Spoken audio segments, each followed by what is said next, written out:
Seeing Fratton Park filled with 20,000 passionate supporters, there's nothing like it. Being part of a journey to create something really special and make history gives me goosebumps on the back of my neck.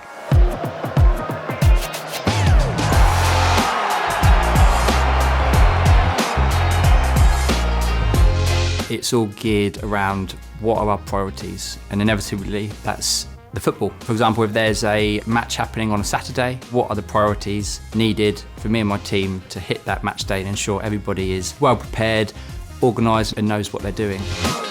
Anything can happen. That's what football's all about. I often get a lot of contact from disabled supporters about match days and booking their tickets. What I love about my job as the senior safeguarding manager is no 2 days are the same. My role at the club is working day to day, trying to manage the squad and manage the injured lads and push the recovery as much as we can.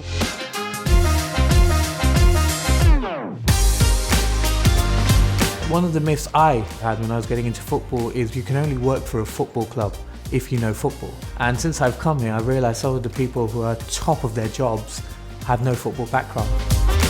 You can play the sport if you're good enough, but also there's a range of opportunities out there for people that linked well to the careers in the football industry.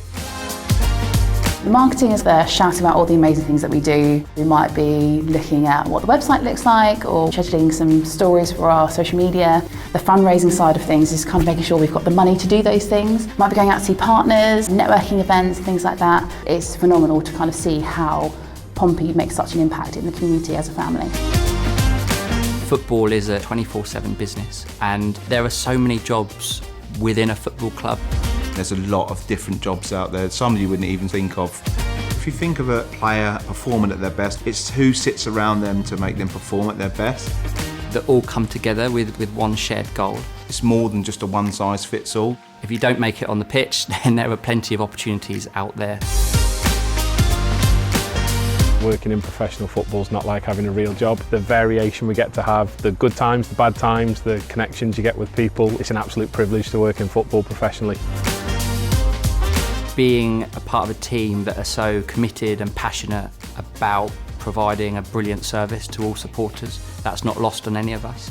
I love being sort of in and around with the supporters and seeing that atmosphere. When you're there on a match day and 3 o'clock comes and the game starts, it's just that real feeling that, you know, we've all come together to do this, like as a group of people, so it's really, really enjoyable.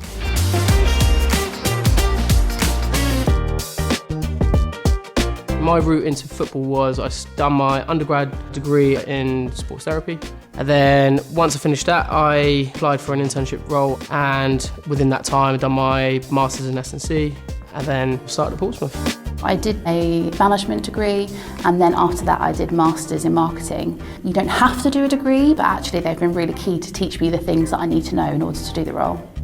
I actually didn't study PE at GCSE level, went straight into it at college and A level, and then went to university.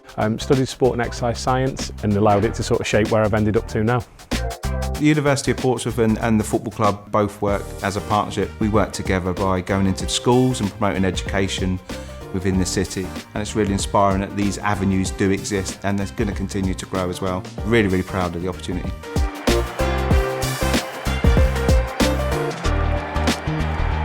You hear generally it's all about finding your passion, and I don't really believe in that. I think you really create your passion by becoming really good at something.